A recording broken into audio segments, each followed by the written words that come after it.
नमस्कार दोस्तों, मैं हूं आपका टैक्स कंसल्टेंट प्रदीप विश्वकर्मा। आज के इस वीडियो में मैं आपको एडवांस टैक्स की लायबिलिटी और उसके पेमेंट के बारे में बताऊंगा। ये वीडियो इसलिए भी इम्पोर्टेंट है कि एडवांस टैक्स की अंतिम तारीख आ चुकी है और आपको 15 मार्च के पहले पहले अपना एडवांस टैक्स भरना है। तो दोस्तों चलिए मैं आपको बताता हूँ किस तरह से एडवांस टैक्स कैलकुलेट होता है। दोस्तों 15 जून जो होती है वो आपकी एडवांस टैक्स की पहली तारीख होती है, जिसमें आपको अपने टैक्स लायबिलिटी की 15% तक अमाउंट भरनी होती है। सपोज आपकी लायबिलिटी टैक्स 1,00,000 रुपीज़ है तो आपको उसका 15% 15,000 रुपये 15 जून तक भरना होता है। इसी तरह दूसरी क्वार्टर होती है 15 सितंबर। इस क्वार्टर में आपको अपनी टैक्स लायबिलिटी की 45% तक टैक्स एडवांस के रूप में जमा करना होता है। लेकिन चूँकि आपने पहले क्वार्टर में 15,000 भर दिया है, इसलिए आपको वो माइनस करने के बाद ही पे करना होता है। आपकी समझो 1,00,000 की लायबिलिटी बन रही है 45,000, तो आपने 15,000 पहले ही पे किया है, तो आपको पिछले क्वार्टर में सिर्फ 30,000 भरना होगा। इसी तरह आपकी जो थर्ड क्वार्टर बनेगी एडवांस टैक्स की, जो थर्ड इंस्टॉलमेंट जाती है वो 15 दिसंबर को जाती है। इस डेट को आपको अपने टैक्स लायबिलिटी की 75% टैक्स जमा करना होता है। समझिए आपकी 1,00,000 की टैक्स लायबिलिटी है तो आपको 75% इस डेट को जमा करना होगा।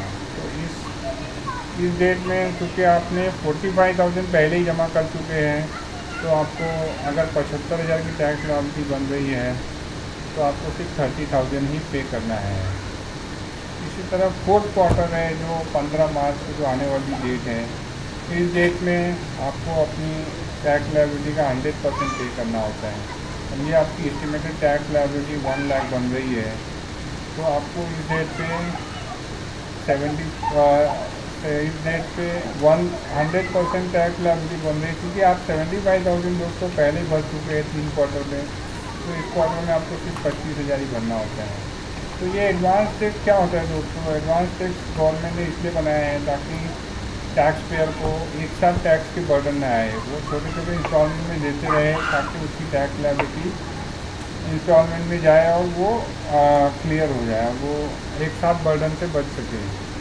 अब मैं आपको बताऊंगा कि एडवांस टैक्स का अमाउंट कैसे आता है। एडवांस टैक्स का अमाउंट आता है दोस्तों आपके इनकम के ऊपर। आपकी इनकम जितनी होगी और जिस स्लैब में बैठेगी उस स्लैब के हिसाब से आपको टैक्स भरना होता है।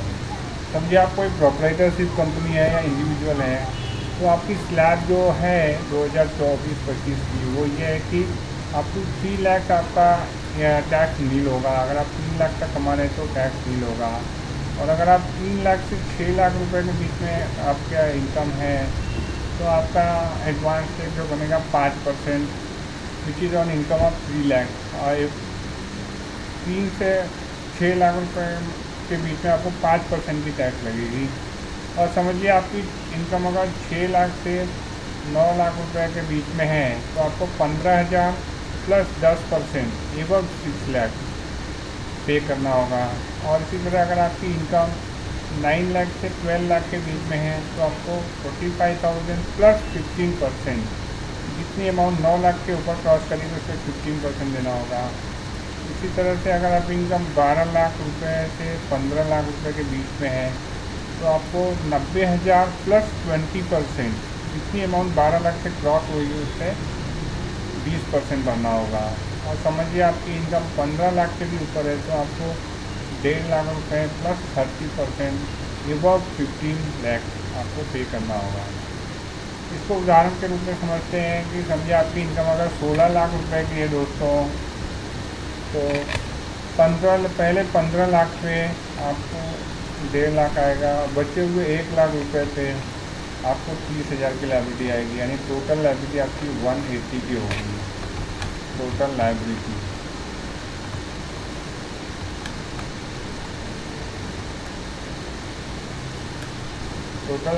आपकी होगी 1,80,000 की। ये आपको अपने 4 क्वार्टर के इंस्टॉलमेंट में भरनी होती है।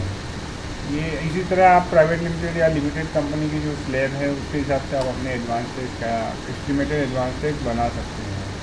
अब TDS का क्या रोल होता है दोस्तों? टीडीएस जो होती है वो बहुत सारी पार्टियां जो आपके इनका पेमेंट से डिडक्ट करती है, वो टीडीएस के रूप में आपको 26 शेयर्स में मिलेगा। Before paying the advance tax you must take the 26 shares. तो 26 शेयर्स में समझे आपकी इनकम अगर 65 लाख, आपकी टैक्स लायबिलिटी अगर 65,000 बन रही है और आपका अगर पहले से ही टीडीएस 60,000 रुपया कटा हुआ है, तो आपको सिर्फ 5,000 ही एडवांस टैक्स के रूप में जमा करना है। तो इस तरह से आपकी टैक्स लायबिलिटी रिड्यूस हो जाती है टीडीएस की वजह से। चलो दोस्तों, आशा करते हैं कि आपको ये वीडियो पसंद आया होगा, और अगर पसंद आया तो लाइक और सब्सक्राइब ज़रूर करें।